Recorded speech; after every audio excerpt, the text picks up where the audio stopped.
Preste atenção.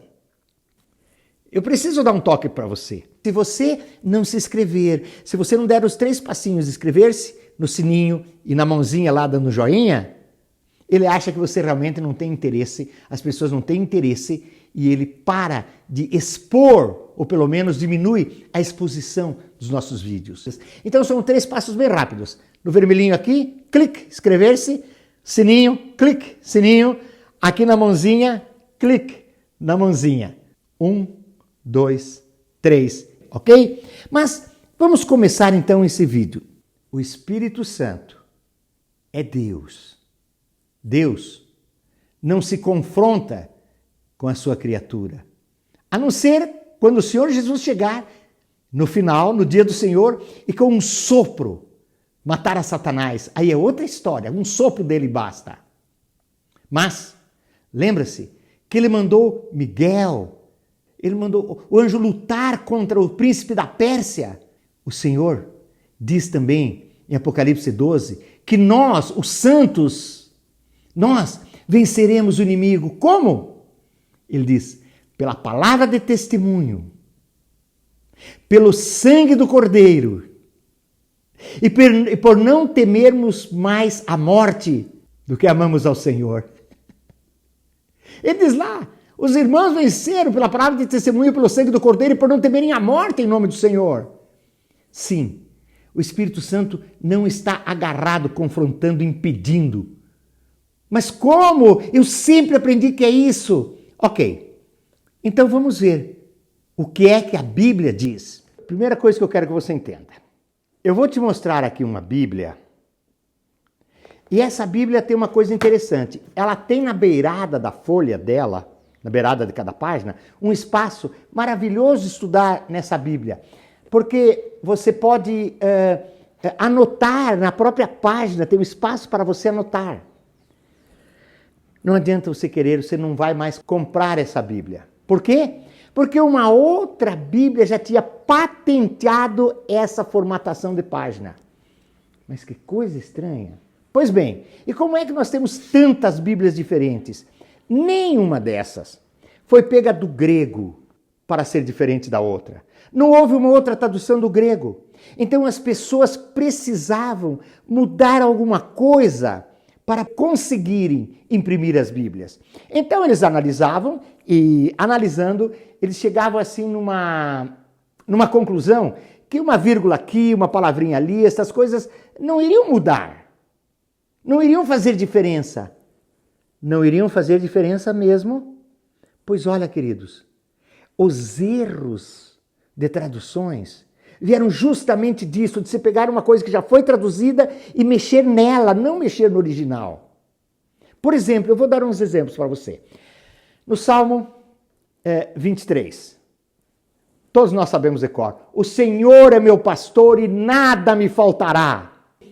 Peraí, pastor, vai mudar o Salmo 23? Não, eu vou contar para você como que é no grego. É assim, o Senhor é meu pastor e Ele não me faltará.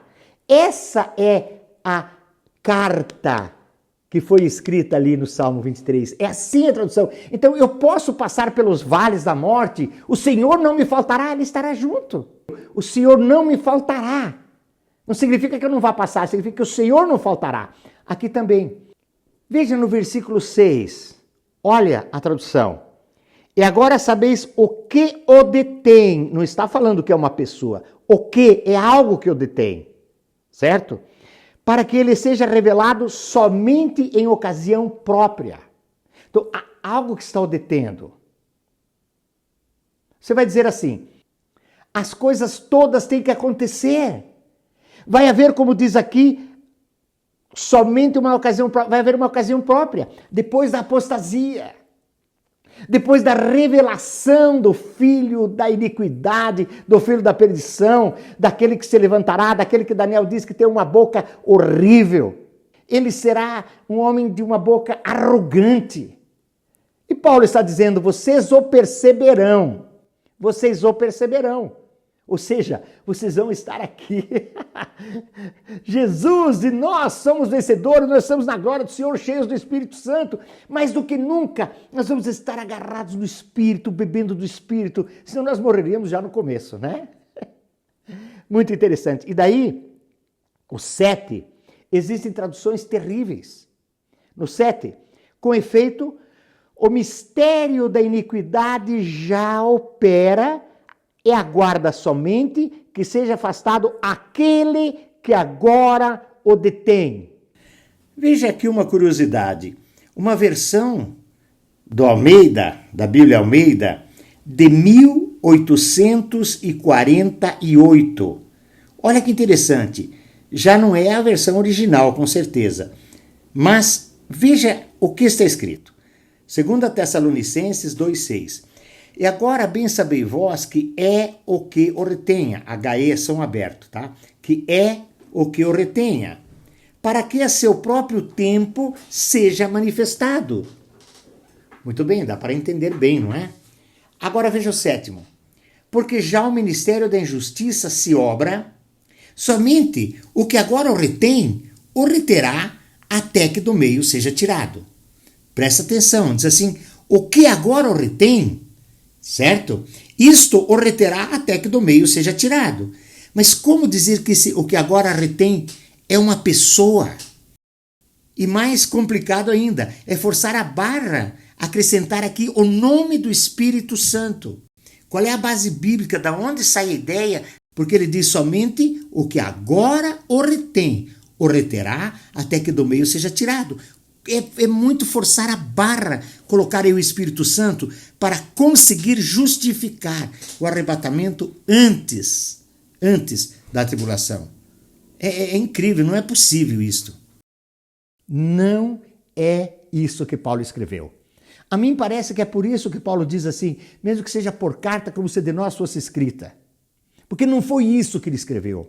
No grego, não existe esse negócio de ele será afastado. Quer ver aqui? Com efeito, o mistério da iniquidade já opera, aguardando somente que seja afastado aquele que o detém. Aquele que o detém não é do grego. O que o detém?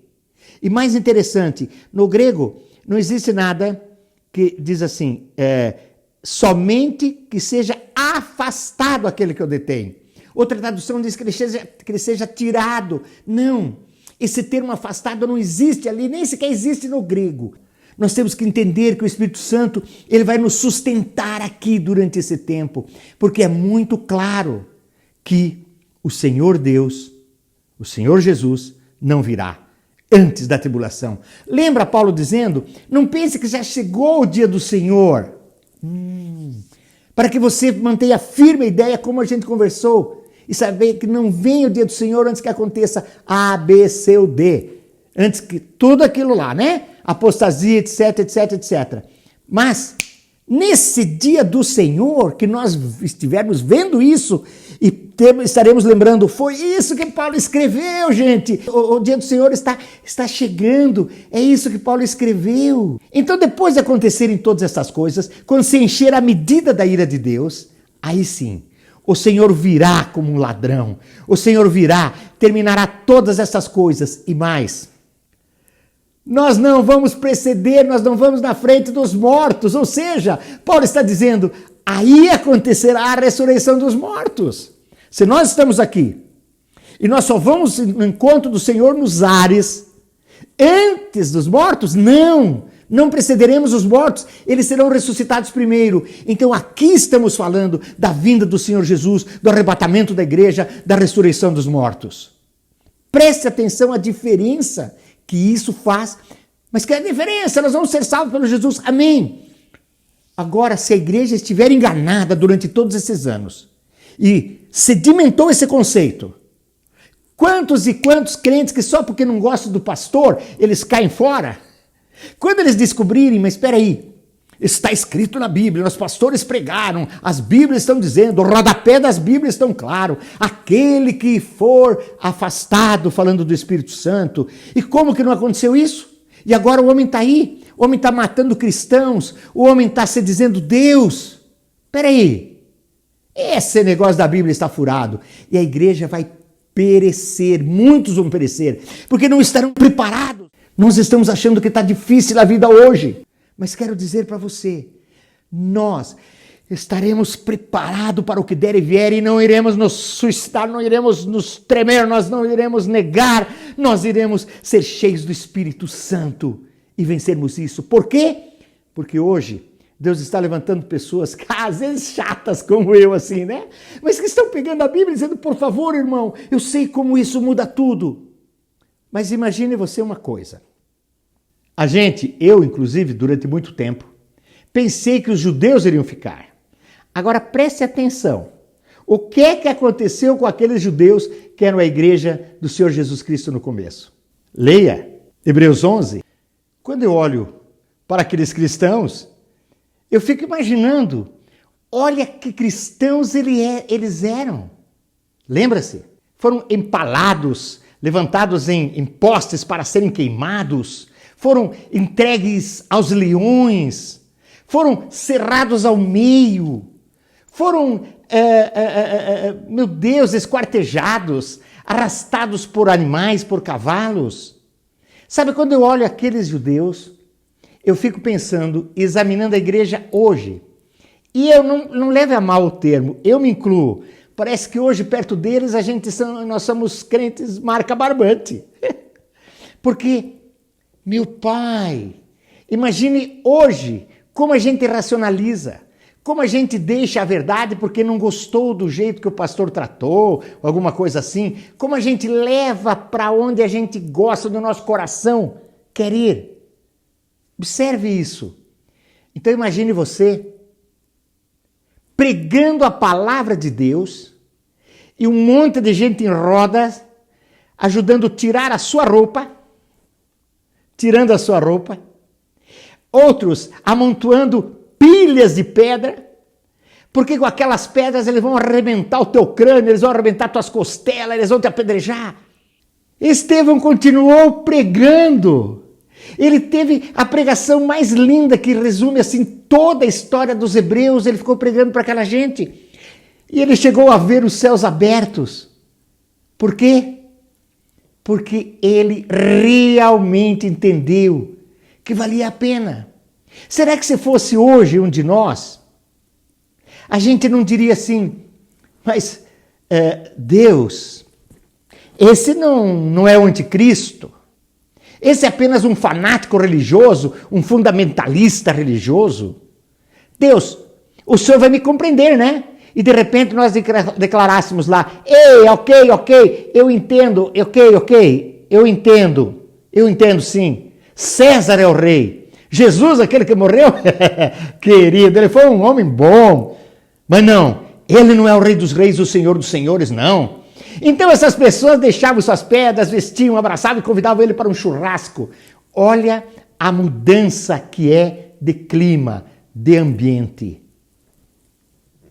Queridos, sabe qual é o meu medo? Sabe qual é o meu medo? Mesmo consciente de que o arrebatamento da igreja seja depois da tribulação, mesmo consciente que o Senhor vai nos amparar, que o Senhor vai nos fortalecer, que nós estaremos vivendo numa dependência do Espírito Santo como hoje nós não temos nem ideia como é.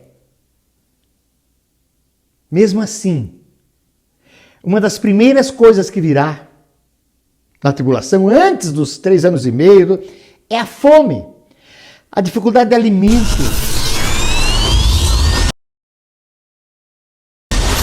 a dificuldade de conseguir, mas eu não posso pregar o evangelho porque eu não tenho dinheiro para pôr gasolina no carro, eu não posso nem comprar, nem vender. Como é que eu vou fazer, Deus? Para mim poder pregar o evangelho, eu tenho que fazer um acertozinho com esse anticristo, só para mim botar gasolina no carro para ir pregar o evangelho, só para mim poder subsistir, chegar ali no mercado e comprar comida. Sabe, queridos, às vezes eu penso que a igreja está tão distraída, não gosta de falar de como estão acontecendo rápido as coisas desses dias. Ela prefere, igual o avestruz, enfiar a cabeça, esconder a cabeça na areia. Sabe, eu tenho medo que uma grande porcentagem, talvez 80% da igreja, Já nessa época da fome, da pobreza, da falta do dinheiro, vai racionalizar. Afinal de contas, eu preciso alimentar os meus filhos. Afinal de contas, eu preciso saúde. Afinal de contas, e vai deixar escapar aquela firmeza em Deus, aquela segurança de que Ele vai te suprir, vai escapando por entre os dedos, porque você não teve uma formação de comunhão com o Espírito de Deus, não foi apaixonado pelo reino. Isso não vai acontecer contigo em nome de Jesus. Se nós tivermos que passar, eu posso afirmar que vamos passar? Eu digo que a Bíblia me mostra claramente, mas eu não vou marcar nem dias, nem épocas. O que eu sei é que eu estou vendo a figueira brotando, eu estou vendo os tempos, então eu devo saber que o verão está muito próximo, muito próximo. Queridos, eu queria alegrar você. Eu preciso alegrar você, você será protegido, você vai superar isso. Não tema, não tenha medo. O Deus vivo, todo-poderoso, é o Senhor de todas as coisas. Deixa eu dizer para você uma coisa. Nós jamais seremos de fato vencidos ou perdedores. Nós somos avisados pelo Senhor Jesus que passaríamos aflições, mas Ele estaria conosco. Nós somos avisados por Jesus que no mundo teríamos aflições, mas tem de bom ânimo, Ele venceu o mundo. Nós somos avisados por Ele que não temêssemos aqueles que podem matar o nosso corpo, mas temêssemos sim aqueles que podem lançar no inferno tanto o corpo quanto a alma. Porque o Senhor falaria algo tão duro para que eu e você crescêssemos. Ele nos amparará. E nem estamos falando de tempos das coisas, só estamos falando. A Bíblia é muito clara. Veja todos os estudos que nós fizemos, ok? E por favor, creia na palavra de Deus.